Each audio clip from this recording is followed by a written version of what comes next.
thing. It's just two guys talking sports, and we actually pay them to do it. You volunteered, didn't you? We're paying you, aren't we? The first of the duo is an opinionated local sports editor who has made a name for himself thanks to his beard. That's a serious beard you got going on. I mean, you're heading toward Doug Dynasty, but well-groomed. That's a good look. If I ever did that, that's the look I would go for. The other guy is a guy who takes no prisoners when it comes to sports. Let's stomp these dudes. Together, they bring you the best in Oklahoma State sports talk and opinions on sports from around the country. That's right. Listen up. Hey, listen up. You. It's Jason Elmquist. Today, I'm a mild-mannered reporter for the newspaper. And Patrick Wheeler. I'm a very dangerous man. This is the Afternoon Sports Drive on the Triple Play Sports Radio Network. That's what I'm talking about. You ain't never heard nothing like this. Let me work. Show me where the mic is. I'm on stage, black shirt and my Timbs. You know how I do it. I ain't playing with you. I've been grinding. Anybody trying to sleep on me, better do something with your eyelids. I hear a lot of whining, but I don't hear a lot of rhyming. Whoa. Yes, it is the Afternoon Sports Drive, Triple Play Sports Radio Network. Patrick Wheeler hanging out with you guys on a Tuesday, beginning of September. You know what that means. We are officially 9 days away from the NFL kicking off, 11 days away from Oklahoma State football. And to make it even better, we get OSU's first game time finally announced. Took a while, but here we are, finally getting their first game announced at 6:30 p.m. September 12th, and it will be on ESPN or ESPNU. So unlike some other schools and the times that they've received and the channels they've received, you shouldn't have a hard time finding that game if you're not going to be one of the limited viewing it in person. Again, 6:30 p.m. Saturday night, September 12th on ESPN or ESPNU. The best that I've seen, most interesting and talkable, I guess, out of this entire slate is Missouri State at Oklahoma. Why? Because it's on pay-per-view. That's right. It's like a big-time fight. Pay-per-view only. From what I've heard, $54.99. You slap down $54.99 and you can watch that game on pay-per-view. I'm actually really interested to see what kind of ratings that's going to draw. Even for Oklahoma fans. They don't want to watch football, but are they going to pay $55 to watch it on the television and watch their team beat Missouri State by 60? I think that might split it up a little bit. I've already seen immediate response all over social media. Can't wait to find the link that I can pirate this off, is what I've seen. It's just like any of the fights that are on pay-per-view. If you go through and look at the numbers that are streaming numbers and that type of thing, and the actual people that spend money on it, and you wonder why they're so low, well, that's because there's about 100,000 different illegal links that people are watching those fights on. So it'll be curious to see. That's going to be the same thing with this game. You're going to hop on Reddit or whatever. Someone will be...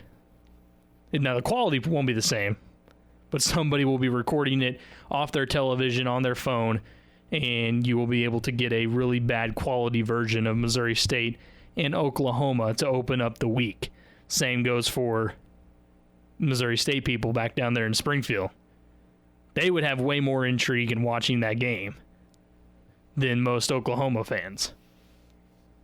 Just because it's first game of the year, they're playing one of the best teams in the country. They might actually shell out the $54.99 and hop on and watch that game on pay-per-view. Pretty interesting to see that. More notable games on that day. You get on Fox to kick it. Well, actually, a Friday game to kick it off. Got a Friday game, SMU at TCU on FS1, kicking everything off for the Big 12 at 8 p.m. 11 a.m., Louisiana Tech and Baylor kicks it off on Saturday with Louisiana and Iowa State on ESPN. You got those two at the same time. Eastern Kentucky at West Virginia follows. Arkansas State at Kansas. Missouri State, Oklahoma, Tulsa, Oklahoma State. UTEP at Texas. Coastal Carolina at Kansas drew the 9 p.m. slot. 9 p.m. kickoff in Lawrence. I mean, people are staying up to watch that one. That one's not even on pay-per-view. You can just tune into FS1 and grab that one, 9 p.m. Then you got to stream Houston Baptist. All the Texas Tech fans got to stream Houston Baptist game on ESPN+. So it's going to be a big slate of games, obviously. I think the big importance is that there was, at one time, a lot of uncertainty, not just about the football season, but if the Big 12 would play any non-conference games. So that's something everyone's getting a chance to see for the most part, unless, again, you are Oklahoma, then you got to shell out $55. We're going to get more into that when Jason gets in later. We got to get into this Big Ten stuff. Biggest story of the day. Biggest story of the day by far in the sports world. The Big Ten attempting to come back. You heard that right. I know we've been teasing it the last few days of, well, maybe, just maybe. There was never really any traction to it. Well, it gained a little bit of traction today in multiple ways. I'll tell you how. First, yesterday, as we're signing off the show, we get word that the Big Ten did formally announce in court that, yes, they for sure had a vote on this. They absolutely had a vote on this. Now, I think that was important because there were plenty of skeptics. When this was brought up, a lot of people said, you know what? Why would the Big Ten not reveal it if they don't have anything to hide? Right? That was one of the main arguments. And you don't want to be the conspiracy guy, but it did bring up a fair question. If this is not such a big deal, other than putting the names of the presidents to the vote, what's the big deal about releasing, first of all, if there was a vote, and who voted which way? Well, now we know both. So there was a vote. The vote was 11-3. So Commissioner Kevin Warren was right when he said that it was significantly in favor of not having a season. 11-3 vote there. The 3, not surprising, pretty much who we all knew: Ohio State, Iowa, and Nebraska. The Big Ten fans are cheering on their schools, right? That makes, when they got this vote out, you know the presidents of those schools were feeling pretty good. Like, oh man, their rating just went up. The rating just went way up. But the other 11, not so much. There's going to be people in the Big Ten, now that we know, reaching out. These public emails are going to be flooded. How in the world can some of these presidents say no football when we're going to have football of other levels in the same state? It'd be fair questions to ask. Well, we get word today that President Donald Trump actually spoke to Big Ten Commissioner Kevin Warren. They both sit down and they discuss how they could maybe move forward as quickly as possible to reinstating football and getting sports back in the Big Ten. There's 2 things you got to take away from this. One, I truly do believe that the president wants to see football happen. People are going to tie this politically immediately and already have. But that's one. 2 is, think about it from this standpoint. President Donald Trump is a businessman, always has been. The Big Ten states are going to decide this upcoming election in November. Whoever wins the Big Ten states will win the November election. With that being the case, isn't it safe to assume that there could be a lot of votes swung in President Trump's favor if he finds a way to help get football back in those states? And I think that there are a lot of people that they look at the arguments of both candidates and say, who am I voting for, this, that? And if it lands on President Trump's side that he helps get college football back in the Big Ten, I'd have to say that'll swing a vote or 2. It's a big opportunity for him, and he sees that. I think it's a good move. What we are now seeing as well with these talks, and, Kevin Warren wanted to make sure and say, hey, look, this was completely non-political, right? This was completely non-political when he spoke with President Trump. The White House reached out to him, by the way. Want to make sure to get that out there. But now we're seeing that with the conversations that he's having, and even sitting down with the president and claiming that it was a productive conversation, it does seem that Kevin Warren is in favor of playing football. I mean, he's been a part of this whole issue with the Big Ten, obviously, but he seems to be in favor of playing football. Dan Patrick comes out later today and says the Big Ten is now targeting a return to a football season on October 10th. October 10th. Not too far away.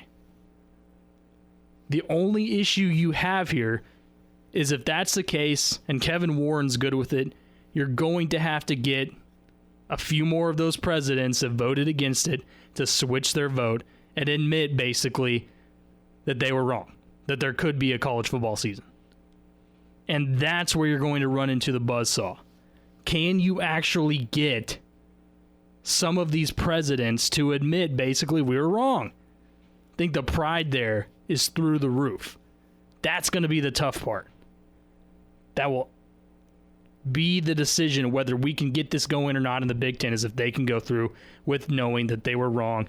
This was President Trump's tweet about meeting with Kevin Warren. Quote, had a very productive conversation with Kevin Warren about immediately starting up Big Ten football. Would be great for everyone, players, fans, country, on the 1 yard line, unquote. Said on the 1 yard line. I think that left some people wondering, okay, so is the season sitting on the 1 yard line? Or are we on the opposite one and we're just about to score? Interesting. Either way, I think it's definitely positive momentum for a conference that just a few days ago looked about as lost, if not more lost than ever, when it came to actually having a season. But what I do when I see this, and I have no affiliation with anything in the Big Ten, but I am through the roof proud. And think of it this way, because I think it would be the same situation if the Big 12 were going through it. Absolutely proud of the way that parents and students and many others relentlessly fought to get the season back, or at least attempted. Would not give up on applying pressure to the conference that made this historic decision. Even though all odds are stacked against them, it was a never give up attitude. And to think that the Nebraska players, that their lawsuit wasn't important, that was a big deal. The parents going out there and marching. I know it wasn't a ton of them, but getting out there and getting in front of the Big Ten headquarters, talking to the media, it's a big deal. And you know the response in the Big 12 will be the same way, right? If the Big 12 had come out and said, same day, right? What was it, August 10th? Said, you know what? Can't do it. Can't have a season. We would be getting the same response. I'm sure many around here would. People that know some parents of players better than me probably would have done the same thing. But the Big Ten, in the same way, it's funny to think about it, and I think we actually mentioned this yesterday, but the Pac-12, remember, they also aren't having football, and there hasn't been a peep out of them. Players, parents, nothing compared to what the Big Ten has done. Just don't think they care. I think the Pac-12 is like, average talent anyways. Average outcomes anyways. Well, the Big Ten, they care. So again, nothing set in stone, but this is extremely positive momentum. You actually have the idea of a start date. A return possibly at October 10th. It's going to be crunch time, but it does, at least in that way, give those Big Ten teams a chance to compete for a championship. Ohio State would be thrilled. If I'm a Michigan fan, though, right now, how many more just got even more support going for Jim Harbaugh? It's coach versus president at one of the biggest names in college football. They voted no-go. Penn State, same way. I mean, I think that presidents knew what was going to happen when all this information came out. They knew, okay, you know what? We're going to have to deal with this this fire that's heading our way now that our names are out there of which way we voted. Illinois, Indiana, Maryland, Michigan, Michigan State, Minnesota, Northwestern, Penn State, Purdue, Rutgers, and Wisconsin. All have to pay the piper, or at least hear from them.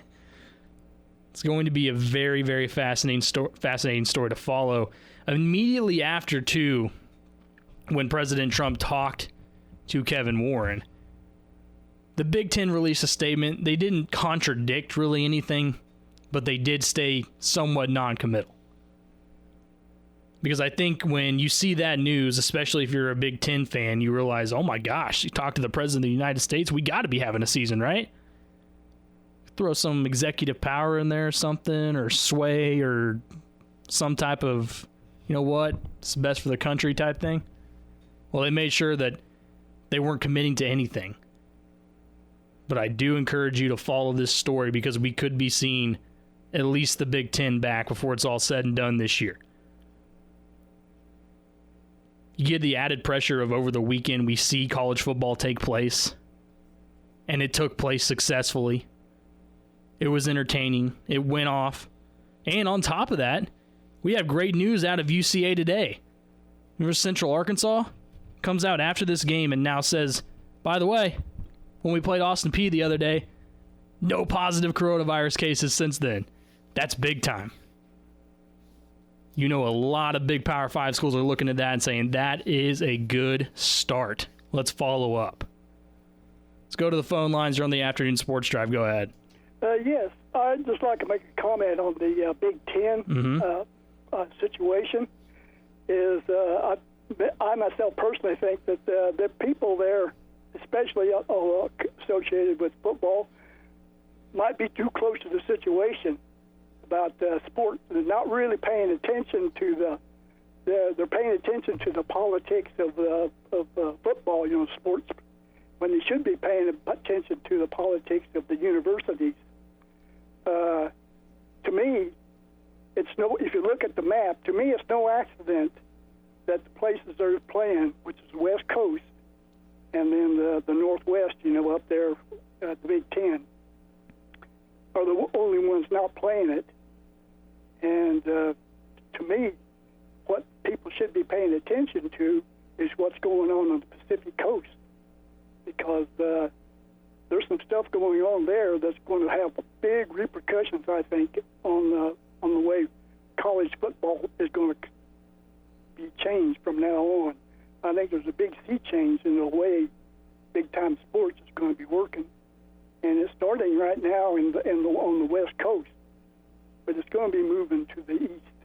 Because to me, to the people, like I say, in our place where we're playing now, the Big 12 and the Southeast Conference, there's still the administration of the universities and their athletic directors are still of one mind about playing football. The Big Ten and Pacific Coast, they're not of one mind. The coaches, the sports people, are still trying to get football like it always was. And the administrators are saying there's big changes coming. They're talking. I think the Big Ten administrators, the college professors, college leaders, are talking with the Pac-10, and there's people don't know it, but they seem to be negotiating with their players about how and when and how they're going to be playing football on the West Coast. Yeah, it'll be very interesting to see. Yeah, because like I say, it seems to me there's going to be big changes about how coaches, like for instance, down here at OSU.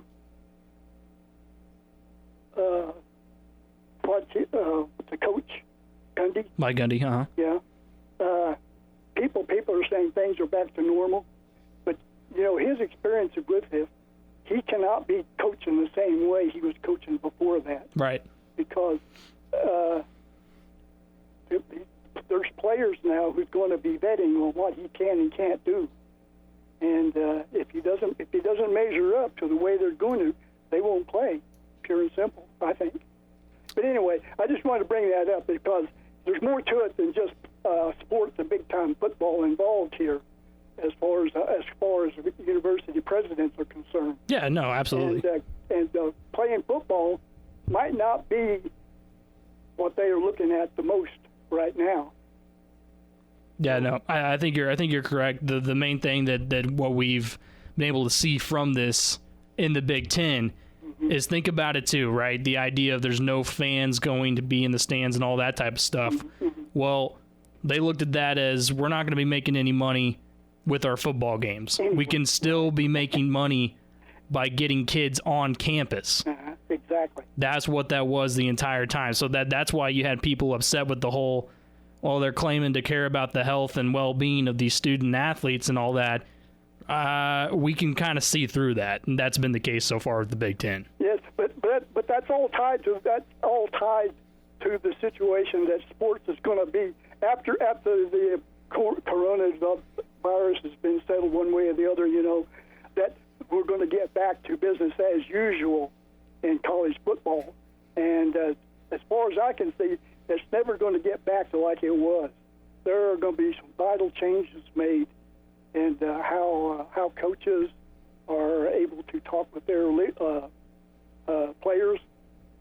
Players going to have a lot more say in how coaches coach, and I would say, as a matter of fact, we're having another example too about Coach Coles and OU. Another one that didn't quite measure up to the way things are going. So what I'm trying to say is the fact that the old line coaches like Gundy or like the coach for Alabama, Nick Saban. Yep. Yeah, they're the old line coaches, and I don't think they're going to be able to change with the times. The way they coached, they won't be able to coach like that anymore. So there's going to be a whole new raft of newer, younger coaches who know how to and can handle the new players that's going to be coming down the pipeline. Yeah, no, that's a fair argument. I appreciate the phone call. Okay, thank you. Yeah, no, it's what he's getting at. It is kind of what we've mentioned before. Is with players and coaches, yeah, now it's completely different. In a lot of ways, the best coaches, as I've said before on this show, will adapt to being able to find out how to mesh. What that means is you're not going to be able to do, and this has been coming for a while. This isn't brand new. It's been coming for a while at all levels. You have to understand that this is a different generation of players, and being able to connect with them in ways that they're used to is important. And it's not just a he said, she said situation anymore. It's, look, if I don't like something, or if my coach said something, I'm going to social media, I'm going to talk about it. Social media plays a huge part in that. That's all it takes. People will jump behind it. They'll freak out about it, right? We saw it at K-State in a situation there where nothing really happened, almost blew up. You go down the list of things that have happened that way, and coaches have to adapt. Well, let me put a bow on it with the Big Ten real quick by saying this. The Big Ten's brand overall has been hurt by this big time. The lack of communication or the miscommunication, and now the idea from the outside looking in that we have in the majority of these schools, presidents and athletic directors and coaches all on different pages here. Well, that's not how big-time universities are supposed to run, right? Now, I know athletic directors and presidents and coaches all had differences in the past. But it being on such an open public forum like this, it's not a good look. It's not a good look for the Big Ten. And what's the best way for them to repair their brand? They're still going to be seen as a bunch of presidents that maybe don't know what they're doing by plenty of people. But what's the best way to rebuild your brand? Admitting that you were wrong, manning up. That was our bad. We shouldn't have pulled the trigger. Let's have football in a month. That's the best way to go about it. Bottom line, and before it's all said and done, that may actually be what occurs. When we come back, we'll talk more about college football, get more into OSU's first game, all kinds of NFL news to get to later on in the show. Plenty more to come here on the Afternoon Sports Drive. It's been a too long time with no peace of mind. I'm ready for the times to get better.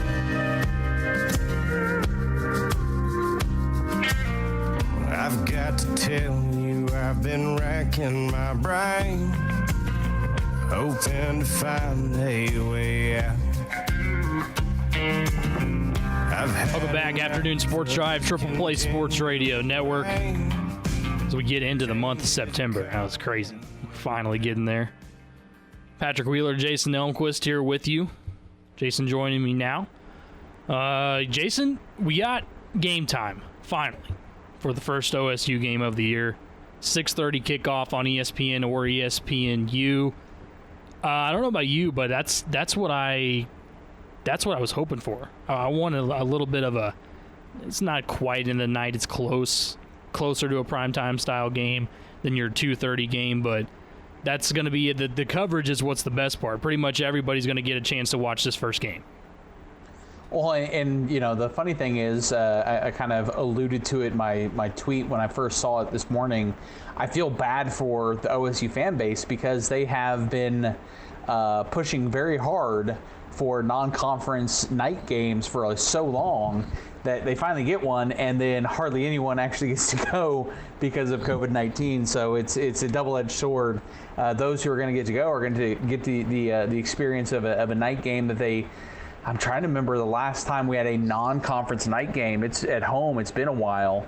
You're not going to get to have a packed house. So it's kind of an interesting take for some OSU fans that have been wanting that, and they get it, but they don't get to be there for it. Yeah, it's going to be for a lot more of an enjoy on your couch type situation, but that's going to be the case for a lot of people this year for mini games. So we just have to get used to that, I guess, for some people. They should just be happy that it's not what KU ended up exactly the Coastal Carolina game where it's kicking off at 9 o'clock at night. Nothing like a 9 o'clock kickoff, right? In Kansas. Yeah, it's not like this is a West Coast thing. This is Central, right in the middle of the United States, and they're getting a really late kickoff. Yeah, that'll be fun.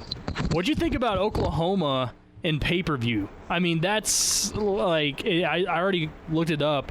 $54.99, slap it down, you can watch the game. Well, and that's something that they've been doing for a few years now. It's not new, but it's every year it's like, here we go again with pay-per-view.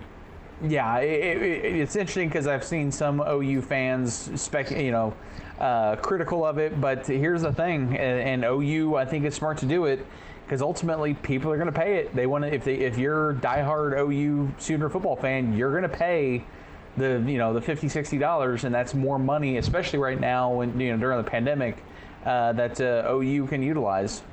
Yeah, I mean, I kind of got into it a little bit here in the first part, and I'll tell you more about it here in a second. Let's go back to the phone lines. You're on the Afternoon Sports Drive. Go ahead. Yeah, Patrick, I guess I'm going to have to pay $54. Yes, you are. That's right. You're going to have to dish out $54 if you want to watch your Oklahoma Sooners in Week 1. Are you going to do that? Is the question. I'm sure I will. So, are you telling me Kansas and Coastal Carolina is televised? Is that? Yes, I am. Is it? And but there's a reason that it's at 9 o'clock at night. In Oklahoma, a top 5 team program. Okay, on pay-per-view. Are you really kidding me? No, I mean, as an OU fan, you shouldn't be surprised. No, I'm not surprised. I think it's ridiculous, but. I had a feeling when the non-conference game with the one was going to still be Missouri State that this is how it would turn out. But I think Oklahoma did a big time favor for Missouri State because there was a lot of questioning around whether they were actually going to be able to keep them. But they're talking about getting able to pay for their testing and basically get everything in paying them on top of that to make sure they can play. I think Missouri State needs to be pretty thankful at this point. Yeah. Well, we all know it's going to be a blowout, but still, there's a lot of these games are going to be blowouts. Yeah, but at least you can watch them for free everywhere else. Exactly. That's my point. Yeah. Yeah, Ryan, you know how you can avoid having to pay pay-per-view? Mandate they play better opponents. How's that?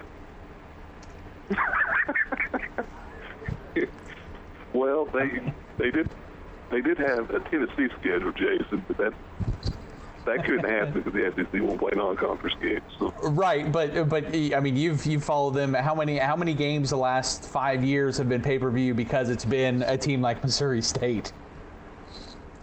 They always put their worst opponent on pay-per-view. So yeah, it's always one per year. So. Well, get ready to dish out that $55. That's all I can say. Hey, Jason. Yeah. Jason, okay. I need one more game from Russell Westbrook to be the best player for the Thunder. Just one more game. Right. I actually I meant to text Levi and Patrick last night, but I did text them today. The Onion. I don't know if you've seen the Onion headline that said dedicated Russell Westbrook spends time after the game missing another 100 shots. Yeah, I'm gonna sign off. Yeah. Well, how about Mike D'Antoni though? Okay. He reviewed that Chris Paul foul, which you all knew that was going to sting. But he had time to draw up a play. Why in the world you got the ball in Russell Westbrook's hands down 2 with 13 seconds instead of James Harden? Why? There was a lot that played into that, though. With the Thunder, like, last night in that game, you have to look at it this way, too. Yeah, Russell Westbrook stunk at the end, but James Harden was, if you go back and watch those last few possessions in that last play, he was making no concerted effort to get to the ball. Like, he looked really lazy, was not moving very good at all. I don't know what the deal was there. I think it was a mix of bad coaching, James Harden for some reason not wanting to move very quickly, and Russell Westbrook pulling a Russell Westbrook. Ryan, what'd you think of, do you think CP3 comment post-game was supposed to be a shot at Russell? The fact that, he basically said some people, have the ability to close a game and some people whiff on it? Yeah, I think so. I mean, he's one of the best closers in the game. I mean, you're down 6 to 2 minutes to go. He hits back-to-back 30s to tie it. I mean, yeah, no, it was. If he misses either one of those, you lose the game probably. Yeah. No, it's going to come down. So we're going to get in that in hour number 2 and make predictions for Game 7. But if you're the Thunder, I mean, Chris Paul can say whatever he wants, but there's no way they thought they'd be seeing a Game 7. I just don't believe that. No. But the Rockets have been the better team in this series. Somehow it's going to Game 7. They've hit 43 more threes in this series. Somehow the Rockets just cannot win close games. So it's going to come down to can the Thunder keep it close. Yeah, that's exactly right. If they can, they might pull it. And one last thing, Patrick. Yep. It was so great to see the Cardinals leaving Adam Wainwright. They let him throw 122 pitches. Mm-hmm. It drives me crazy. These pitchers these days, 90 pitches, got to get them out of the game. Yeah, I was actually. Adam Wainwright, 39 years old. Yeah, it was actually one of the things. It was one of the first things I thought of when I saw that was, he goes out there, throws 122 pitches, a complete game at his age, and we've got guys that I understand you want to protect young arms and all that, but you got guys that you're putting a 60, 75 pitch count on, and it's like, really?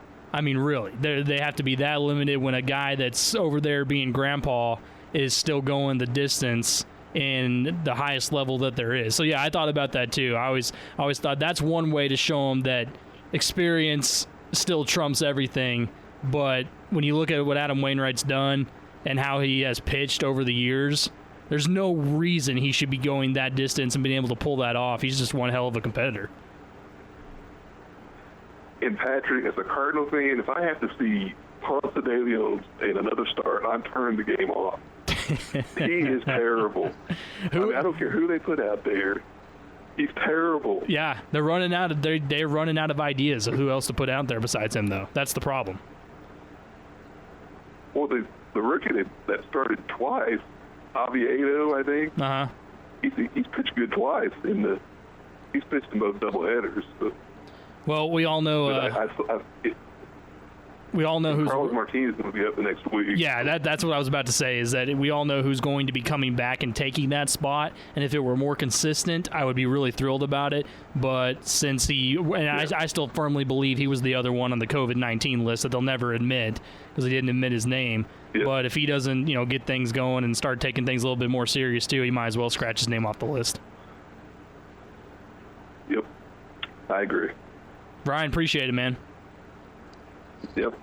Yeah, no, it's don't even get me started on the Cardinals and the frustrations I have with them. They're sitting, and you know what, Jason, sitting at 13-13 on the season. That's still good enough. They're going to find second place. Exactly. They're going to go 500 and get in the playoffs, and I'm going to feel really guilty about it that they're going to find a way in there. But real quick, let's transition back to our top before we get off to our next break. I don't know, I'm sure you saw this too, but the immediate response to the OU pay-per-view game was everybody on Twitter asking where they're going to get the illegal download links so they could go and watch it, whether it was going to be Reddit or something like that. But it's so true, because if you ever, it's just like the fights, right? When they put those pay-per-view fights on, you're going to take the chance to go find it illegally and grabbing some malware on your computer, but there's definitely going to be a bunch of illegal streams out there, and I would have to think that's the case with this OU game too. Yeah, because there's no guarantee that your favorite Buffalo Wild Wings will have it or anything, because they usually charge even more for if you're having, if you're a bar or something like that, because they know that you're bringing in more than just a couple of people to watch that game. So yeah, it's going to be fascinating, but again, as Ryan just pointed out, it's going to be a game that people want to watch, but people don't want to watch because it's going to get ugly. Think about it this way, okay? If you were a diehard OU fan, would you spend the $55 on it right now? Or would you just go ahead and chalk it up to, I'll look at the highlights later, look at ESPN, see the final score when it's 70-12 and call it all good? Yeah, I mean, there'll be plenty of highlights from the game, whether it's the official OU account or ESPN or whatever. There'll be an opportunity to see the highlights and not have to trudge through that entire game. Yeah, no, I think that's definitely going to be the case as well. When we come back, we'll dive in a little bit more to that Thunder game. Somehow, some way, the Oklahoma City Thunder has found themselves in a Game 7 do-or-die with the Houston Rockets and former star Russell Westbrook. We'll talk about what's going to happen in Game 7 to round out hour number 1. That's next.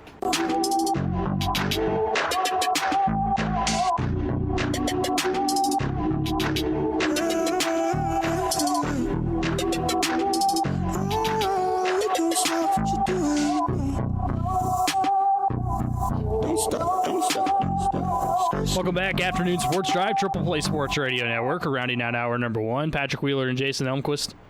You're on a Tuesday. You're in the beginning of September. We keep rocking on, getting really close to football. The college level, the NFL level, we'll dive into more of that in hour number 2. We got to talk a little NBA because the Oklahoma City Thunder are making everybody pay attention if they weren't already. We're the team. I got to give credit. Like I say this, I got to give credit to Chris Paul. Like, there's no reason he should be performing at this level to me anymore, and he still is. Now, I say this with the Thunder. Here's what it reminds me of. It reminds me of what's happening with them right now. It reminds me kind of a half-court shot, right? You take the shot at half-court, whether it's in a game or you're just screwing around, and no one blames you if you miss it because it's a long shot. But if you always take the chance of hitting it in that half-court shot, and that's exactly, to me, what the Thunder did. They're attempting to rebuild. They got rid of Russell Westbrook. They grabbed Chris Paul. And if they didn't succeed, no one would be that upset. It'd be like, it's an aging Chris Paul. We got some young guys on the team, all that. But because they're hitting with Chris Paul and all of a sudden they're in a Game 7, it's like, wow, we took a risk here with not a ton of upside that a lot of people saw, and yet we're one game away from round 2 in the NBA playoffs. I think that's such a big deal because you look around at all the talent on other teams in the league, and even the Rockets with Harden and Westbrook on paper, there's no reason why they should be in a Game 7. But last night, Russell Westbrook has a really bad turnover at the end, like unexcusable. Has a really bad shot at the end, like airballs a shot that he has hit lots of times in his career. But like I said, James Harden also looked really, really lazy. Like, he was not getting to the ball in those late minutes when he should have been on 2 or 3 separate possessions there. That wasn't making any concerted effort to get to the ball. But I don't know, Jason. I give credit to the Thunder for even being at this point, because I think there are plenty of people, even diehard OKC fans, would be like, there's no way we ever thought we'd be right here right now. Well, that's why I think a lot of fans are the fact that this series is going to 7 games almost feel better now about the trading away Harden, trading away Westbrook, because you're sitting here and saying, man, with what we have, we're still competitive against 2 guys that we traded away to be able to get future prospect, guys that we hope are going to be the next Harden or Westbrook or Durant of this franchise. So I think a lot of people, this series, I think a lot of Thunder fans were, just happy to get to the playoffs. But now that they're, showing to be so competitive against 2 of their, most beloved former players, I think adds just to that, being able to stomach trading away those guys. Yeah, no, it definitely does. It's just the idea of we are able to succeed without huge names. I mean, that's always fun to see, especially in a league like the NBA, where it's big-time talent usually or bust. I mean, that's what it's become in the NBA, so you definitely have to give them credit for the way they've been playing. Dennis Schroeder, I think, has come on way more than anybody really expected. Gallinari kind of did the same thing. They weren't exactly sure what they had in Shai Gilgeous-Alexander, but he has played lights out a lot this season as well. A 104-100 victory, forcing a Game 7 on Wednesday. That will tip off at 8 o'clock. Who do you got, Jason? We got to get predictions here. Do the Thunder or the Rockets move on to round 2? Thanks to the MVP play of Russell Westbrook, the Oklahoma City Thunder will advance. Wait. So you're telling me that Westbrook is going to not show up again in Game 7? I mean, as I saw one tweet last night. Last night was Westbrook's best playoff performance for the Thunder in quite some time. Yeah. Okay, I guess I had that one coming. But I don't look. I've been a diehard OKC fan for a long time. I have admitted I haven't watched them as much in the past few years, but I'm going to go with the Rockets. People will be like, oh, we talk about got to go Thunder around here. No, Houston's going to find a way. They're too good. And why do I say that? Because when you look at big-time players in big-time situations, James Harden is too good to not go off for 40-plus. And even if Russell Westbrook can shimmy in 17 to 20 points, that might be all it really takes. But the Thunder, I think it's a great run. It's a storybook type of season where they can say, we did this, we did that, and we weren't supposed to. But on top of it, we got to look at who's going to be the better team and who's going to succeed further down in the playoffs, and that's the Houston Rockets to me. Let me ask you this, too. If the Thunder were to get into round 2, where are the expectations? Like, how far are people expecting the Thunder to go if they get into the next round? This isn't, because we talk about the storybook ending and all that, but this isn't the Thunder team that's going to win the whole thing, right? There's no way. If they advance to the second round, at that point, it's like Royals fans in 2014 making the playoffs. I'm just glad we're in the wild card. We made the playoffs for the first time in 20 years. We're just happy to be here. Yeah. That's what the approach is going to be. But that's the thing is I think the matchup depends as well, because that's the thing is, like, everyone thinks that Rockets have the better talent, and arguably you could say that when you look at paper. But at the same time, you also have to look at the paper and see that the Thunder, especially last night, really utilized their size better. You have a plus 10 rebound advantage. Steven Adams was a beast on the boards with 14. And so, I think it's a case where the Thunder, if matched up right, have a chance. But I'm not sure who they'd be paired up with if they advance. It's the Lakers, isn't it? I think. Would it be the Lakers? Yeah, I'm pretty sure it'd be the Lakers, right? They're going in and okay. Yeah, when the semifinals in Game 1, that would be on Friday. Yeah, I believe that's the case. Yeah, and that's, that'll be a fascinating one, because if the way that Chris Paul's playing could play well against the Lakers, because do you feel like you would assume that a guy like LeBron would probably try to slow him down, but at the same time, I don't know if if he's going to be able to, and not saying that Chris Paul would go off for 40 a game against them, but no, I'd be fascinated to see that matchup because I think that the Thunder could win a couple of games against the Lakers. Really?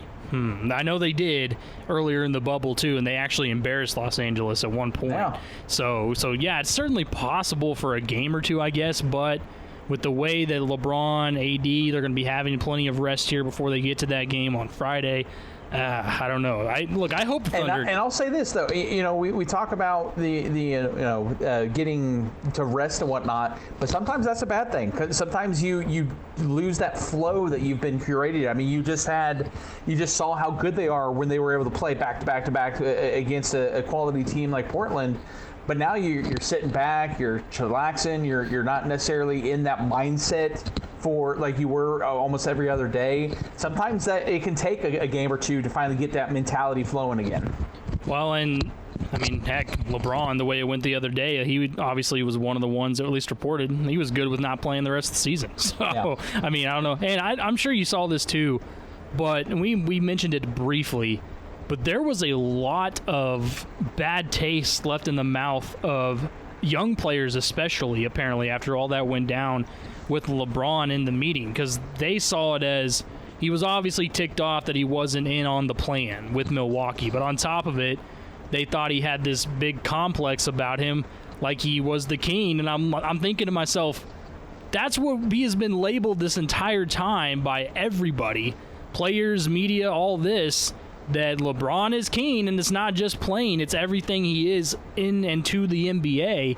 So I wonder, really, with this young talent, because there's a lot of young talent in the NBA and more coming, do they see this as an opportunity of, you know what, I can say what I want and do what I want because we know the whole respect your veterans and all that in the league type thing, and they've been here and you haven't.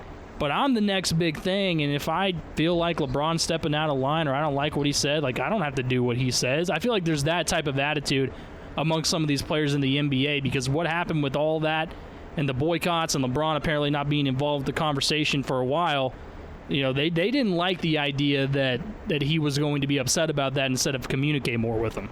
And I think what probably leads to that is the fact that the team that did that, the team that did go against and not get the blessing of James, is led by the MVP, the truly best player in the league right now in Giannis. So I think that probably helps those younger players say, hey, times pass you by. We've got, the future of the NBA is part of the team that made this statement. So we're going to follow him rather than somebody who, let's be honest. I mean, while, again, I've always been a critic of LeBron James, but when it comes to helping out communities, he's been great, whatnot. But he's been kind of quiet, non-existent during all of this. I've heard more from Chris Paul and obviously from the Milwaukee Bucks than I have much from LeBron during this whole situation.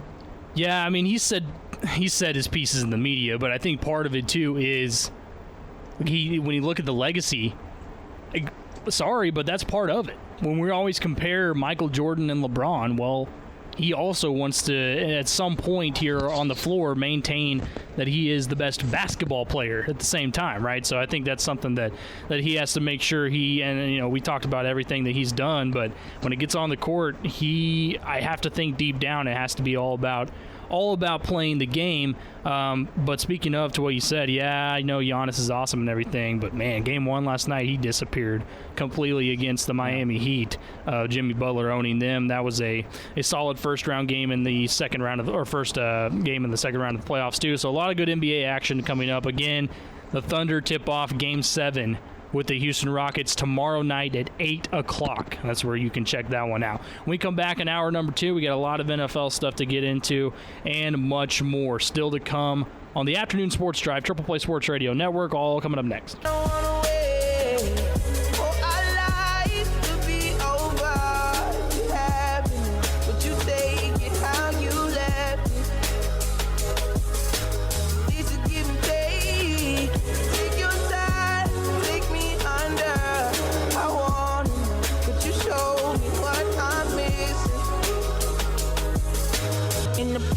Southern California, running in the streets all day.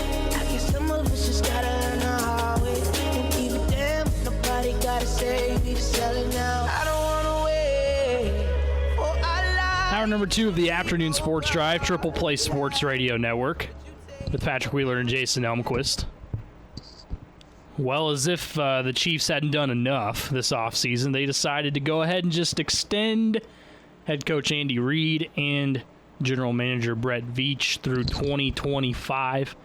And I saw this, knew it was coming, but I'm telling you, Jason, I believe these 2 extensions are about as important as any player on the team as well. With a GM and a coach like this and the success they've already had, I mean, just something that's a no-brainer, right? Oh, yeah, and that's the thing is, again, it sets you up for the next 6 years with, the core that you've created. I saw a tweet yesterday that I thought was appropriate because everyone keeps saying, well, Andy Reid, he may be retiring soon, this, that, and the other, he's getting up there in age. And then they pointed out the fact that Bill Belichick and Pete Carroll are currently 6 years older, and there's no question of are they going to retire soon. So that's the thing is like they're, if you're Andy Reid, you've probably still got the joy for the game. Obviously, coming off a Super Bowl win, you I'm sure have even more joy. And then you have the best offense you've ever had in your career. Like I don't see him again. I think he's going to try to coach for as long as Patrick Mahomes is able to play. And again, it could be that full 12-year span. But I think, because this thing is Andy Reid has tried as much as he can to hook himself up to some great quarterbacks. And why not right off into the sunset with the greatest of all time? Yeah, no, I think it would be really, really hard for Andy Reid to retire while Patrick Mahomes was still quarterback. I mean, it really would, just for that. Could you actually imagine him calling it quits when he was still at the quarterback position? I think, in my mind, it would be, something tragic would have to happen. Health issue, a family death or something like that, maybe to end it, for him to step aside. But I mean, you see some of the videos from their training camps and whatnot. Like, even though they just won a Super Bowl, he's not taking it easy on these guys, and these guys don't expect it to be easy. So why, like, if you're a head coach of the defending champs who are led by several guys who say, hey, we just won, but we want to win 6 more. I mean, if you're a head coach, that's what you dream for. Oh, yeah, and I think we saw it too, the video the other day, right? They raised the flag and all that, the banner, and it's like you saw the video of all the Chiefs players looking at it, and then it was straight back to getting ready to go for practice, and that's the type of mentality. It's last year is over. We are looking forward to this and this and this and what's in front of us. And yeah, if you're Andy Reid, you can't ask for much more than that. But Brett Veach as well. I mean, signing and getting him through 2025. I mean, giving him all the credit for scouting out Patrick Mahomes a long time before anybody gave him enough credit for it. And everything that he's done with re-signing players and the biggest names and making sure they're comfortable in Kansas City, that's something that can't be overlooked too. So these, to me, are 2 of the biggest extensions you could give out in the National Football League. People ask, is this for sure the sign of the start of a dynasty? I feel like Andy Reid is authoring this big time. Like, he is writing this out. And this kind of puts the cap on at least getting an opportunity to start that. Yeah, and I want to take a second because obviously we talk about the great work that everyone's done, that Brett Veach did to lock everybody up, all of his money guys that were able to figure out, hey, we can make it work this way and stuff like that. But ultimately, I think the biggest praise needs to go to the Hunt family to be willing to say, lock up Patrick Mahomes for the next 12 years, and then turn around and say, we're gonna, we want to lock up the head coach and GM and combine them for the next 6 years and not have a threat of someone coming along and saying, Brett Veach, you know what, you did great there, but we want you to come over here and now that your contract's up and do something with this franchise. You lock them in, and that's the big thing, because that's the thing we talk about Cleveland all the time, of how dysfunctional it is, and it starts from the top down. That's the one thing we're seeing over the past 2 12 months, 24 months, even maybe, I mean, we can argue it even goes back to when they said, you know what, we're going to cut ties with Dorsey and we're going to promote Veach. They envisioned what the franchise could be with him, and it paid out. And they've been great at picking those things out and noticing those things over the past couple years, and that's what's led to the success that they've had. Well, imagine being Hunt as well and knowing just the confidence level he has to have in Brett Veach with what he's done this year and in the past. It's almost like, yeah, this was a no-brainer. Like, get him signed, and I can basically go do my thing and know that the team's in great hands with him at the helm. So it's something that's got to give a lot of comfort to the Hunt family, knowing they're in as good a position as a team has really ever been in the National Football League. Speaking of the Chiefs, a former Chief, Ryan Suckup, he signed with the Tampa Bay Buccaneers today. He's still finding his way around the National Football League. He'll be going over and playing with Tommy Brady in Tampa Bay. Let's stick around here in the AFC West. This news, I hate this news, even when it's a division rival. But Derwin James with the Los Angeles Chargers having to have knee surgery is going to be out 6 to 8 months. I really think he was ready to go for a possible Defensive Player of the Year. He was that good. I hate to hear that. Yeah, I meant to text Jordan Bishop and say that I need to maybe take it easy on Bishop because, you know, if people who listen in might remember, you know, the Bishop curse, how I say that he's cursed this, that, and the other. But in reality, we're seeing the Jordan King curse with Derwin James, because for people who've been listening long enough will remember it was about this time last year where King talked about how he was a big Derwin James fan. He was even though he's a Packers guy, he was going to root for the Chargers to beat the Chiefs. And literally like a week later, Derwin James goes down with the first injury. Now he's injured again. It feels like Jordan King specifically is to blame for this. That's fair. That's definitely fair. I mean, I don't want to take it. That's the thing. I love Derwin James too. I think he's a stud defender, and he was part of that whole reason the Chargers, when you looked at it, of the athletes they had, why were they not better when you look at on both sides of the ball? Because they had studs on defense as well and still were not a very good team. So I hate to see that, obviously, for Los Angeles. If you're a Chargers fan, that's the last thing you want, losing a key piece of your defense going in and having to play the Chiefs, obviously, and really anybody else. So it's going to be something that 6 to 8 months, yeah, that's about as tough as you can get for any type of football player, especially on the defensive side. Sticking still with the NFL, I think this is a curious topic here. Honestly interested in what you have to say about this one, because I saw this put up today, the National Football League. We always talk about one of the best awards when you look at it because it brings up a lot of, oh yeah, moments. Well, the Comeback Player of the Year. Who is going to be the Comeback Player of the Year? Narrow it down to 3. Alex Smith, Cam Newton, or Rob Gronkowski. Which one to you has the better chance of being Comeback Player of the Year in the NFL? As of now, I would probably say Cam Newton. Just because, you know, we've made we talked about Alex Smith. I don't know 100% if he'll actually get the opportunity to play. You know, I think if anything, he's going to be a great presence for Haskins, because we got to keep in mind he just was cleared to partake in football activities. So that means he's probably still a month or two away from being comfortable getting hit and, you know, and all this other stuff. So I find that hard to believe that he'll get to play significant enough minutes. I mean, if he ends up playing at least 5 games, I think people will argue that he deserves it, and rightfully so, being all things considered. But I think Cam Newton, coming off the injury last year, you know, it's built for him to succeed in New England.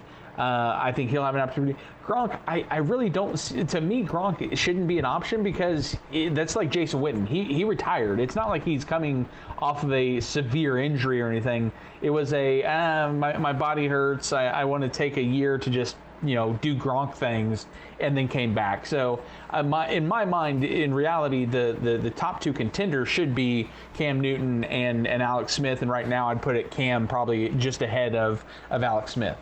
I'd say even if Alex Smith played 1 full game, I think he would definitely be square in the running because we all know what exactly he came back from. Now, Cam, yeah, came back from an injury too, and it's a new team, but what Alex Smith was able to overcome, if he gets even a game under his belt, I feel like it's possibly going to go to him. Now, you have to think of it this way, too. If he does that, and let's say Cam Newton, though, comes back and has a really successful season. I mean, the Patriots win the division. They have a shot. They're in the hunt and all this. Then you probably give it to Cam Newton. Gronk, I'm kind of the same way. I mean, yeah, he technically is coming back, but I'm not sure if we're going to have this whole classic Gronk type of season. I feel like he'll get plenty of targets from Tom Brady, but I'm not expecting some blow-up top tight end season from him. Just not sure how his conditioning is, how he is in that Tampa Bay Heat and everything as well. So I'm going to say, but that's the thing too, think about it for Alex Smith. And if you're Dwayne Haskins, I got to be feeling pretty bad if I'm Dwayne Haskins. Not just because of how last year ended up and the team that I'm on, but when there's actually talk and consideration that Alex Smith could ultimately take his spot after basically almost losing his leg, somehow coming back, and is now a threat to possibly take Dwayne Haskins' spot. If I'm Dwayne Haskins, I'm telling myself I got to step it up quick, like really quick. This should not be happening in that situation with how he played. So, yeah, I'm thinking it's going to be a tight one. Now, if Alex Smith gets multiple games in, regardless of what he does, he's probably going to get it because that's a truly epic comeback story. Also today, kind of bounce off what we talked about yesterday, Leonard Fournette news was the big deal. Well, you won't believe this, but apparently teammates in Jacksonville were tired of Leonard Fournette. They were tired of him. That's exactly what I said yesterday, right? Like, he must have been this big-time issue in the locker room, and I think what we're seeing today, Jason, if you're not a solid teammate, you're not going to make it in the NFL anymore. Yeah, and we've also, I don't know if you've seen, he's actually filing a grievance against the Jacksonville, and I think, because that's going to be the tough thing is, like, yeah, you can argue, whether he's a locker room cancer, is that means for termination. I mean, he was doing his job on the field last year. You even brought that up yesterday. So for a judge or whoever looks at it, I mean, he might have a case of getting most of or some of his money back from Jacksonville if they look at it and say, hey, he was performing, you guys just didn't like his attitude. Yeah, that's right. I'm glad you brought that up because that looked like breaking news like 40 minutes ago. Yeah, he did file a grievance. So it was interesting, too. Remember in 2019 when he filed that grievance against the Jaguars, too, back against he got that big-time fine reduced is what it was. So there's been issues with him and the team for a while. But, yeah, I don't know. Maybe he does. I mean, you look at what he's filing it for, trying to get that $4 million back. I don't know. I think that the production probably speaks to it because the big stat that I pointed out yesterday is what he's going to talk about. He compiled over 31% of their entire yards. Like, he was their offense last year as a running back. Right. Yeah, and that's why I think this grievance, I think he's going to win because of the fact that, I mean, you are literally telling him we fired you essentially because you just weren't getting along with your teammates. And is that good enough to warrant, not being given your $4 million that you were due because you were performing on the field? There was a lot of talk even today that he would be claimed sometime this afternoon. Still haven't seen any news on that, but there was apparently, obviously, really immediate interest in him amongst the league. And if not, then the grievance obviously is going to continue. But let me ask you. Well, and I thought it was 4 o'clock today when here we go. Ian Rappaport, this was 30 minutes ago, so it was 4 o'clock Eastern, 3 o'clock Central. 45 minutes past the waiver claim deadline, and former running back Leonard Fournette has not been informed he's been claimed. Yeah. Generally, that's a sign that he'll be a free agent. So it is likely that he was not claimed off waivers, and that's what I said yesterday. I don't see a team willing to claim off the waivers knowing that he was going to get the $4 million, and likely is what led to him applying for that grievance. Let me ask you this. Does New England make sense to you, ultimately, for Leonard Fournette? Would he fit with that team this year? I think so. I don't know because I don't know enough. I'm not beat writer there to have a feel for if Belichick's 100% comfortable with the three-headed monster that they've been going with for the past 3 to 4 years. So I don't know 100%. I think it would be a good fit looking at it from paper, but Belichick is his own guy, and so there's no way to figure out if this might be something he would even touch going forward. Yeah, I mean, if he were, I think it would be a up for grabs type situation in the backfield. Like James White is not your guy. They've been iffy on Sony Michel's production. And in a way, if you're being honest, Leonard Fournette could take over that backfield, I really think, in New England and be your workhorse. But you know how Bill Belichick goes, and they might not actually be able to pull that off. But I think about him with Cam Newton. I like that idea. Yeah, and here's the thing we got to keep in mind. The poignant thing is no one was willing to even trade a 6th-round pick for Fournette. No one claimed off the waivers, so maybe maybe it's a case where teams are going to have that Fournette's going to have to be willing to take a massive pay cut for somebody to consider even signing him. And if you're Fournette, do you consider that? I mean, do you say, yeah, I'm willing to only go off of $1 million a year when you're just coming off of a season in which you had when you're most productive to date? Depends, because there's been talks that he's not even all that interested in football, which I think obviously turned some teams off. Mm-hmm. But we're seeing now that I think it's the same way. The NFL kind of agrees with Jacksonville just by seeing what has happened with him in the past in some situations.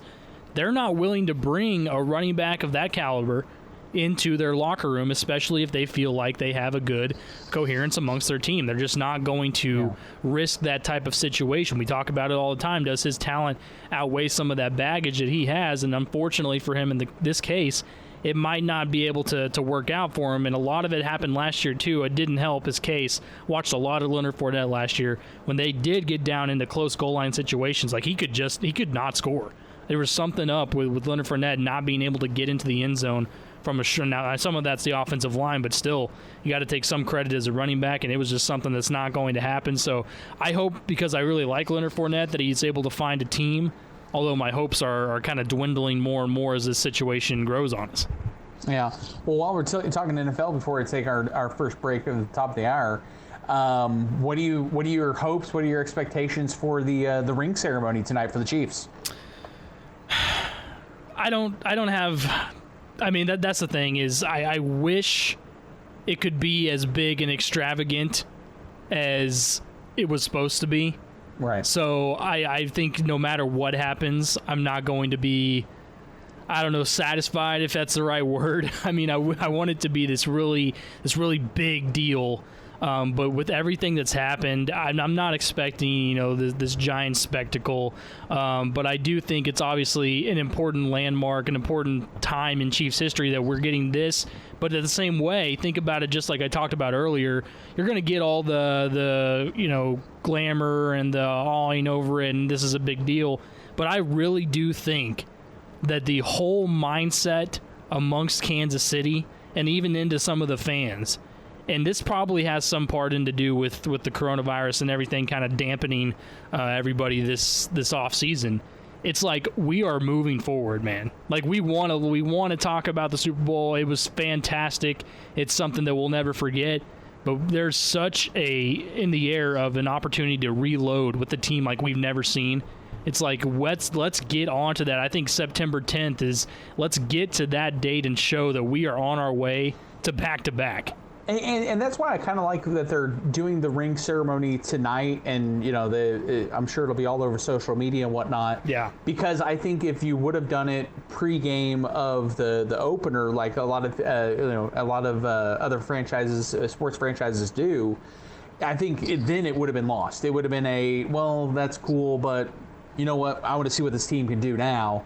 Where by almost separating it with the ring ceremony, I think to me, I'm excited for it because I want to know, do they pay tribute to Wasp? Do they connect the two Super Bowl championships 50 years apart and stuff like that? Like, I'm curious as to what they're going to do because I even though I'm not a super big MLB fan, when they had revealed the Washington National ones early on in the pandemic, I was floored by that. Like, I still was like, man, that's a really cool looking ring and stuff like that. So I'm excited for it, especially as a Chiefs fan.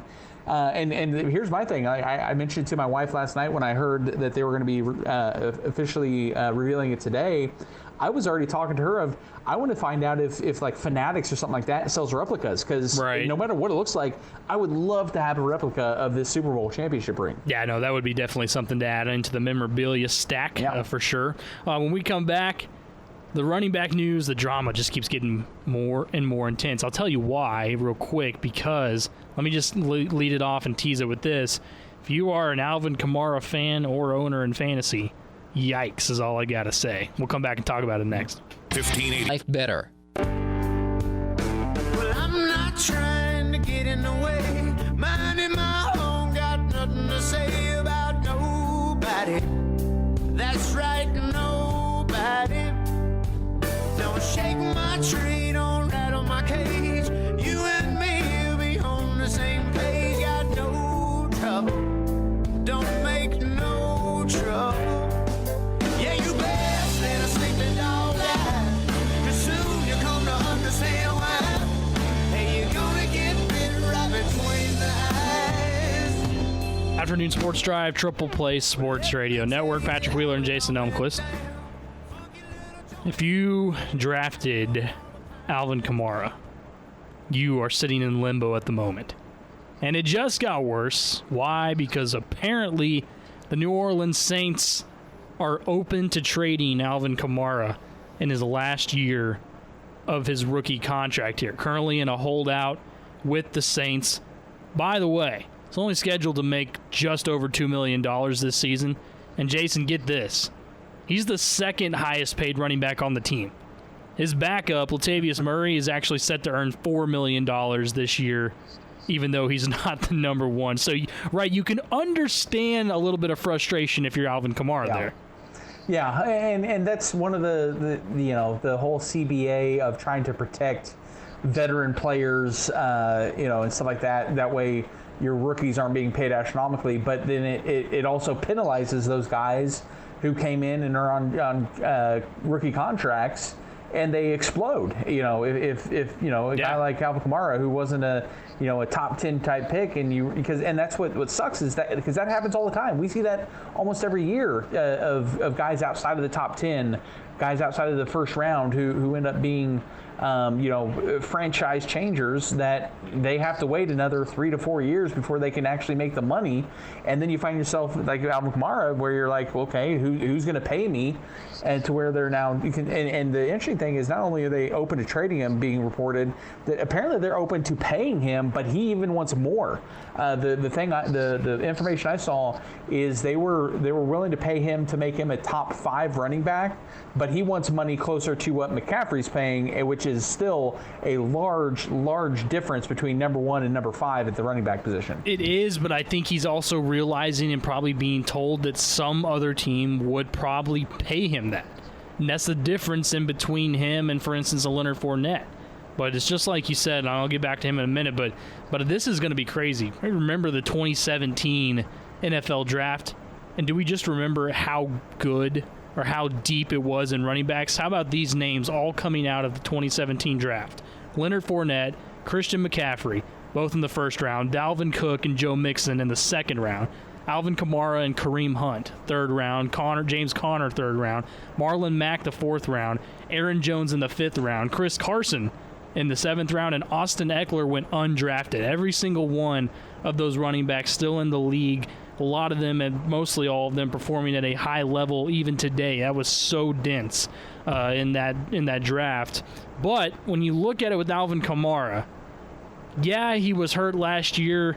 He still had over 1,000 yards from scrimmage. Now, it was a career low, 1,300, but 6 touchdowns was the issue. He wasn't finding scores on the field. Think about this, too. When I watched the Saints last year, there were a lot of times, and I know they were trying to manage some of his reps with health and everything a little bit, but there were a lot of times where they were using Latavius Murray on early downs, and you could see Alvin Kamara was just frustrated on that sideline, why he wasn't in there. The thing is, he's not just going to run the ball. We know he's basically another target. when he's out there on the offense with the Saints and Drew Brees. He can line up anywhere. He's going to have a ton of catches every single year, 243 catches in these 3 seasons that he's been in the league so far, and it's really only behind it Christian McCaffrey. I mean, he's that productive. So the thing is, could you see a team ultimately going out there and kind of cashing in, giving him the money that he wants if the Saints don't?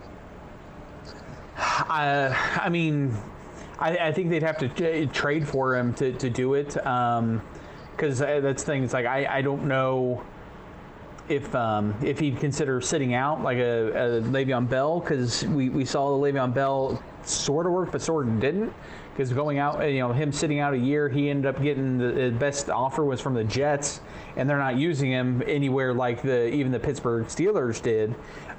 So that's the tough thing I'm sure for Kamara, is if he's considering sitting out. The one precedent so far has not proven that to be that successful. And again, this is that was with the Le'Veon Bell, who had more years of experience. So I don't know. I don't know. Again, as I said yesterday, I wouldn't pay a lot for him, and I think that's why we're seeing the Saints probably willing to trade him. Because and you even said it. We said it earlier this week that, or maybe last week, that Latavius Murray is a good option for your number 1 running back in that system. So I don't know if you risk trying to break the bank on a running back when you feel like you have an adequate one that you can utilize in Murray. Yeah, and I think that's a big chunk of it. Exactly what you said and what we talked about yesterday is Saints are good with Latavius Murray, and especially what he showed last year. And really has in the past. He was a starter at one point, but has in the past is look. I still got it, and I think last year was a resurgence for him. He was catching a lot more balls out of the backfield, but at the same time, he was running really, really hard. He was getting a lot of chunk gains, and that's what Alvin Kamara wasn't doing. Had a career low in yards per carry last year too. So that's the issue you have with the Saints. I think if I'm Alvin Kamara, with the production, if I'm him, and I say the production I have put up for the Saints, seeing that they aren't going to give me what I want, I would have to feel a certain level of disappointment, simply because I still think he's top 5 back when he's healthy in the league, and that he can change a game for you. But him not getting that opportunity possibly with the Saints, especially because the Saints, we know that players on that team, it's kind of just that's where they want to be for life. I mean, it's like a big time, every single year it's one of those teams that has a chance in my eyes to make the Super Bowl. And Alvin Kamara, could he ultimately get paid by a much lower team? Yeah, it's certainly possible. At that position, though, again, we're seeing another team saying, hey, it's to us the most replaceable position in football, and we're not going to shell it out. We will go ahead and give you the money that you want. Hey, at this point, Jason, they could just throw Taysom Hill back there instead. Yeah, and here's the scary thing to bring up for you and myself and the other Chiefs listeners. We could find ourselves in the same situation 4 years from now with Edwards-Helaire. And I mean, and if he's putting up that type of production like Alvin Kamara has the past few years, first off, you've probably won several Super Bowls if that's the case, several more. But do you risk, trying to break the bank on a running back when you've already have it, so much invested in wide receivers, quarterback, tight ends, stuff like that? Or do they consider going back to the well and trying to see if they can land another great running back in the draft? It's got to be tough, because especially when a guy like Kamara brings so much success to a franchise, becomes a household name, you almost, at least from a fan standpoint, you want to see him sign just because of his name and what he's done, who he is. But at a business standpoint, you do understand, especially if you have a serviceable backup, why maybe they're not going to dump some money into him. I do think he should get paid. I love Alvin Kamara when he's healthy. I think he's, like I said, a game changer, and he has been a beast since he's been in the league. My advice would be to anyone who hasn't drafted yet, I think you have to stay away from him at the moment. Not draft him as high as maybe you originally would. Think about where he would be, too, for some people. If you're sitting there in that 5 spot, maybe 4 spot somewhere, you might interchange them out with Clyde Edwards-Helaire. I think it might pay off for you there. But I don't know. Do you agree with that, Jason? Do you still draft Alvin Kamara high? Oh, and I think, and that's the scare of it as well, is obviously there's chances that he could eventually sign with the Saints, or not knowing where he could get traded to. I mean, there's some situations where you could be like, man, if he gets traded to New England, yeah, I would still consider drafting him in the first 5 picks. But if he goes to Jacksonville, no, I would not have him probably there, or somewhere, or heck, well, obviously, Pittsburgh might be a good place for him, somewhere like that. But that's the tough thing is, like, we can't predict the future, unfortunately. So, right now I would, but again, I'm the type of guy, as I've said, that I try to avoid taking a running back in the first 2 rounds anyway, because inevitably, while they look good the year before, some of them are going to have some down years. And, again, I got a guy like Mark Ingram, who was a top 10 fantasy running back last year. I got him in like the 6th round. Yeah, the thing is, Alvin Kamara, he's going to play wherever he goes.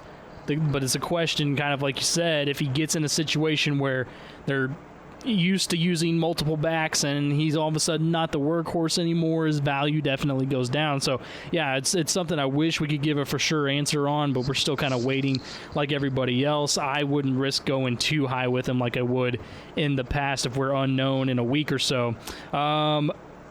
Joe Mixon, by the way, did get paid. Speaking of running backs, he gets a 4-year, $48 million extension with the Cincinnati Bengals, and he said he wants to be a Bengal for life for whatever reason, but he's going to get paid. If I'm Alvin Kamara, when I see this today, I'm like, seriously? Like, he got it done over there. Shouldn't it be my turn? But I don't know about you, Jason. Joe Mixon has really kind of been a silent, really big part of the young running backs that got into the league a few years ago with the numbers he's put up, simply because he's just been on such a bad team. Well, he was also really silent last year, as most fantasy owners who had him last year would attest to, and that's largely, though, not necessarily his fault. That offensive line was horrendous last year. But I think what also, again, makes it easy for them to sign him is you've got your quarterback of the future locked into a rookie contract as well. Yeah, no, they want to get those two used to each other as well. If you can get Joe Mixon and Joe Burrow together, that could be a really good tandem before it's all said and done for the Cincinnati Bengals, so they may be onto something there. Do you like the numbers, 4-year, $48 million? Yeah, because that puts him basically at the end of Joe Burrow's rookie contract, to where they can say, go along, we're going to go someplace else because we're going to now spend a lot of money on this franchise quarterback. And we talked about there with the draft stock and then fantasy football, you have to think, too, Joe Mixon's probably goes up a little bit in connection with Alvin Kamara kind of being in limbo. He's a guy that we talk about top running backs taking the draft. You could sneak him up there in a higher pick, and he'd be someone that could probably be very serviceable as an RB1, honestly, in a lot of leagues. Again, I wish I was at a point where I could say what's going to happen with Alvin Kamara and Leonard Fournette. But, as I said yesterday, there's no sympathy for those of you that drafted early and are now wondering what the heck you're going to do. It will be fun to watch and find out where those running backs end up, as that's been really the drama the last few days in the NFL, has been what the heck running backs are going to do. Speaking of, in the NFL, Jason, I got breaking news. You won't believe this is real. Manti Te'o is married. He actually is. To his imaginary girlfriend? No. This is a confirmed, actual live woman that he is married. It is not another catfish situation. It is a confirmed he has married a fitness Instagram model. But have you seen them together with your own eyes in person? No. Because here's the thing, because it's very easy now to Photoshop in still pictures, to edit into videos now. I mean, there's no way you can absolutely confirm it unless you've seen them together with your own eyes. They did a really, really good job with Photoshop on the beach then in this extravagant wedding that Manti Te'o had. But yeah, isn't that crazy? That probably was one of the biggest, I guess, internet type stories we've had with players, football players, ever since that came about. It was just, I remember that it was really bizarre the whole time it happened, and you felt really bad for him, but at the same time you were like, dude, how could you let this happen, right? No, he is officially married. And I and maybe this is just my mindset, but I don't know how it would work, because at some point, if there's friction in their relationship, at what point does she go, well, I guess I just don't stack up to your other girlfriend. And you know what he'd say? He'd say, yeah, the other one was a lot more quiet than you. Exactly. Yeah, I'm telling you. How do you, come back with, she's like, you know what? I need advice. Like, what happened in your past relationships that's made you be this way? And he's going to go, well, that was an awkward conversation that he had with her. But I can confirm, at least from photos, that she is a real live woman, and Monty Teo has officially got it done, marrying his sweetheart. When we come back to round out the show, I'm going to give one nod to a couple of MLB teams, and I'll tell you why. That's next.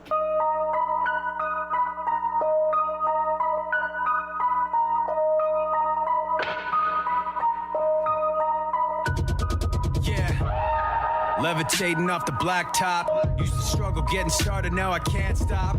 Used to be the quiet kid in the sandbox, now it's hands up every time that your man rocks. They ought to stop me coming in again.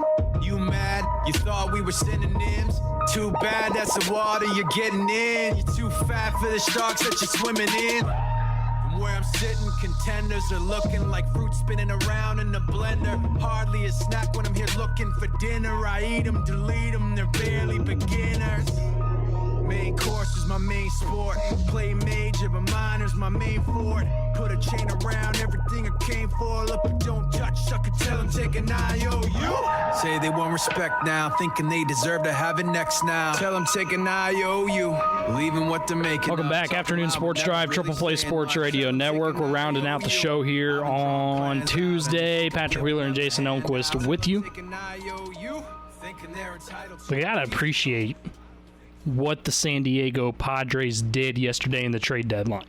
They saw it as a let's go out and buy, because we have a chance this year with everybody getting a shot basically at the playoffs to get out there and get a chance in the postseason. Now, I think of it this way too. With all these first round playoff series going into a best of 3 situation, anybody can win. I mean, even the teams that shouldn't be in there could win the best of 3.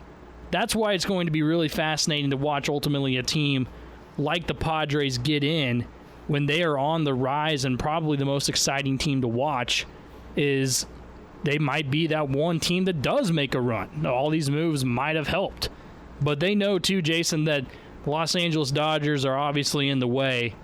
But do you see all of these moves resulting in a playoff spot and maybe a long run down the stretch for the Padres this year? Are they going to be the MLB's dream team in this weird season? Obviously, they hope to, and that needs to be the case with how much stock they put into it. Because, and like I said yesterday, if they don't win this year and or next year or make deep runs, it's almost going to be a waste, because then you're looking at a very thinned out minor league system, because you traded all your prospects to kind of win now mentality. And that's the thing, is like it's fascinating that in a year where there's all this uncertainty, it's shorter season, all this, that, and the other, and as I've said every year, especially during MLB postseason, is sometimes it's not the best team, it's the hottest team that wins. And especially in a 3-game series, if you just happen to have a cold batting night from your lineup, 2 times, it's over.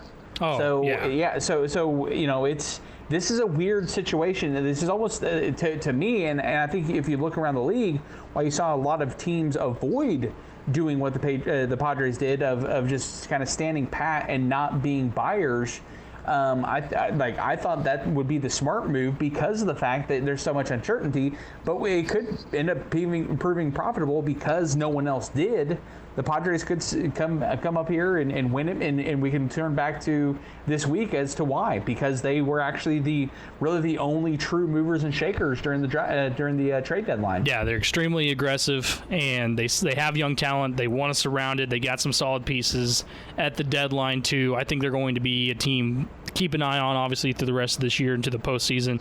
Really fun to watch. Really talented club that is definitely on the rise. I can't wait for Major League Baseball playoffs. Are always a fun time. Let's revisit a couple things here with Oklahoma State before we sign off as well. Today, OSU announced a partnership with Influencer, which is a branding group that helps with student athletes on social media being able to kind of build their brand. Basically what this is, it's your welcome into the name, image, and likeness situation that's going to be taking over college sports before too long. And here we go already at Oklahoma State. But Jason, when I see this, you got to understand, everybody has to understand this too, that may not be as familiar with it. We know social media is where it's at if some of these athletes are going to make some big-time bucks from it. Yeah, and it's, we've actually seen that, I think they just finally made it official, but I know basketball kind of leaked this information a week or two back, with Mike Boynton kind of tweeting about some of the stuff that they're going to be doing with this. And it's smart because I like the idea of the university kind of helping. That's what in my mind it looks like. The university's trying to help these players. Yeah, instead of fighting back, brand. Right. And that's what you need. You need to be at the forefront of that, because the reality is, at some point within the next year or two, whether it's NCAA bylaws change or the federal government forcing it to change, players are going to be able to profit from name, image, and likeness. And being at the forefront of that, like Oklahoma State's trying to do with this, that's going to look good when it comes to recruiting. Because right now, while you're not able to get paid, if Mike Boynton or Mike Gundy go out there and say, hey, when you get paid, you're already going to have a leg up on everybody else, that's going to resonate with a lot of high school kids. Yeah, no, it's a huge recruiting tool. It's something that can easily be thrown out there as an incentive for what could happen if you come to OSU. And like Mike Boynton said, he called it an elite brand management tool, talked about how it's going to take their program and players to a whole new level, puts themselves in a position to tell their stories and all of that too. So yeah, that's definitely a big part of it, is coaches embracing it. And I think part of it too is them understanding that it's here. There's no use in trying to fight this or anything like that. Like, it's on the doorstep. It's going to take over. It's next, the next big thing up in college sports, which I've always loved to think back of some of the stars, even like guys that are in football today that won't get a chance at this. Tylan Wallace, Chuba Hubbard, for example, of what all they could have possibly done with stuff like this. I think it would have been through the roof. I know I saw some estimations at one point how some college football players would fare this season if the name, image, and likeness were already a part of it, and the numbers for some of these guys were big time. So it's definitely on the doorstep for college sports and at Oklahoma State. Let me ask you too, Jason, we get more news today that the Big Ten, I talked about this when I started the show, but they're looking like they're getting closer to possibly targeting a date to coming back. They now say, at least Dan Patrick says, that they're targeting an October 10th return date. Are we going to see Big Ten football after all? And what did I literally say yesterday or whatever of, I'm not going to believe it until we actually see it. Yeah. Because we literally just talked about yesterday of them starting around Thanksgiving or starting January 1. And I said, I'll believe it when we see it. And now a day later, now it's talking about October 10th. And, for all we know, tomorrow they could say, you know what, we think we can get in to start September 26th. So, which, again, is only 2 weeks ahead of this October 10th random deadline or start date that Dan Patrick's floating around. And again, it begs the question is, the reason for this change, because of the pressure put on by the lawsuits, the parents, stuff like that? Are they seeing a change? Is something magically changed with the health data that they've been getting?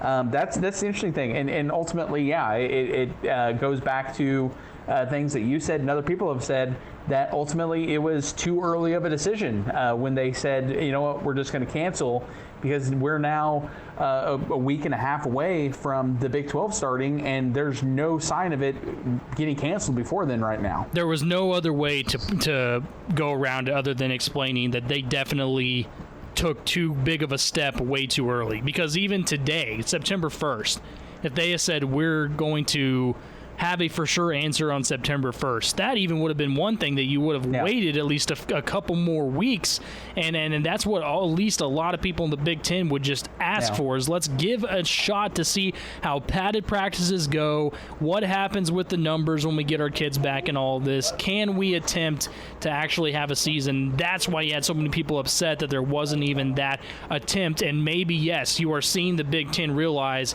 okay, we really did jump the gun here. But the thing is, go ahead. What's funny also, though, is everyone's pointing out the Big Ten. No one's talking about Pac-12, and yes, I'm sure some of it is because of the fact that the Pac-12, they're not going to be in the mix for anything anyway. But the fact that, as I mentioned yesterday, I think part of it's because the reality is they see campuses closed there, and they're seeing that the California is still one of the hotbeds for the COVID right now and whatnot. So, but then you look at kind of again go back to Scott Van Pelt, where you look at the Big Ten and so many of these campuses are still open. It's like, if you're open, how are you not able to play then? Yeah. So I think that's why the Big Ten presidents are now having to look at it and say, man, we screwed up, because we definitely 100% look like we're more worried about money than actual health. And that's going to be, as I mentioned, the question now is, will these presidents be willing to go back on what they said? And basically what you're asking them to do is get past the pride, but also kind of admit that we were wrong in our initial decision here. Maybe we should have waited. You're going to have to get at least 9 of them total, right, for a majority there. So it's going to be, I don't know. I mean, I don't know if they're going to be able to pull that off or not. I think it's fair to have a little bit of hope because of everything we saw today coming out of the Big Ten. But when you see a date like October 10th, I mean, that definitely does spark the idea in some people's minds that this could happen. But I'm also like you. If we're going to say October 10th, you're telling me we couldn't say September 26th? I mean, really? Yeah, and again, I think the reality of it is the fact that you have kids on campus on these universities, and the hypocrisy of it is probably what's forcing them to have to rethink this thing. Because you can argue, if, like I just said, if there are kids on the campus, why can't we go forward with sports? Well, it's not even just them on campus. It's what they're also able to do on campus, be able to kind of have a normal experience. I mean, they're going to get to play intramural sports. They're going to get to eat in the dining halls. They're going to get to live in the dorms and all this. It's like, how exactly is that going to take place? And yet we can't get college football going, right? It just looks way too bad.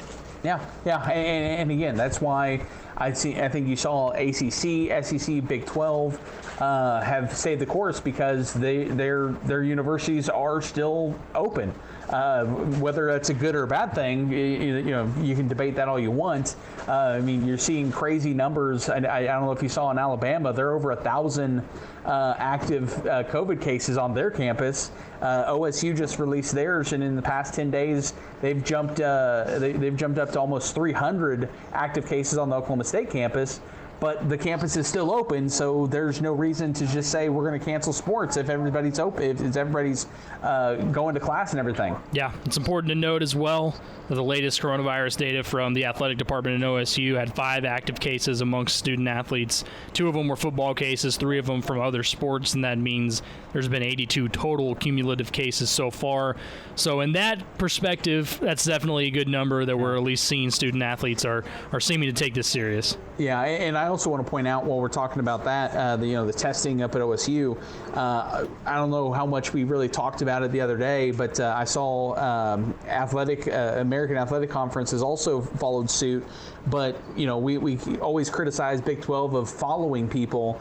They've been the trendsetters when it comes to making sure it's safe for these athletes to play. They were the first conference to say we're going to go 3 tests a week for our athletes. Yeah. And then SEC and ACC followed suit. Again, American Athletic has now followed suit as well.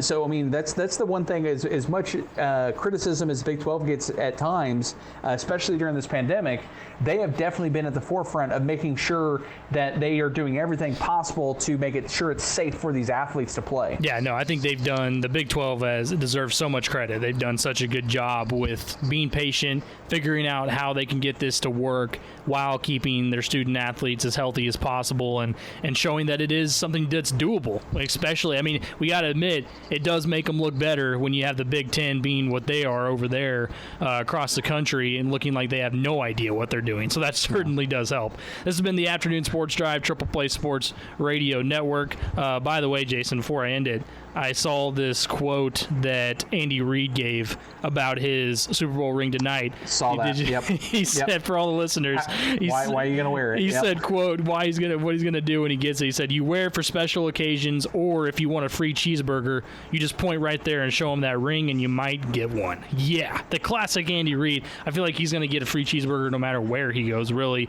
except for San Francisco. And I'm disappointed because obviously because I'm not in Kansas City, I don't know. Maybe he has by now. But the fact that some big burger joint hasn't signed him up as a spokesman at this point is disappointing. Yeah, they've missed out on an opportunity. Or maybe they're just working on some astronomical contract and they can't quite get the numbers right. That could be it, too. This has been the Afternoon Sports Drive, Triple Play Sports Radio Network. That's Jason Elmquist. I'm Patrick Wheeler. I think the plan is right now, actually, I won't be here tomorrow. Jason will have the show with Tom Dorado, so have fun with that, Jason. I'm sure you will with Tom on Wednesday, and we'll be back at it on Thursday. Everybody have a great rest of your Tuesdays. We'll see you back here on the Triple Play Sports Radio Network tomorrow.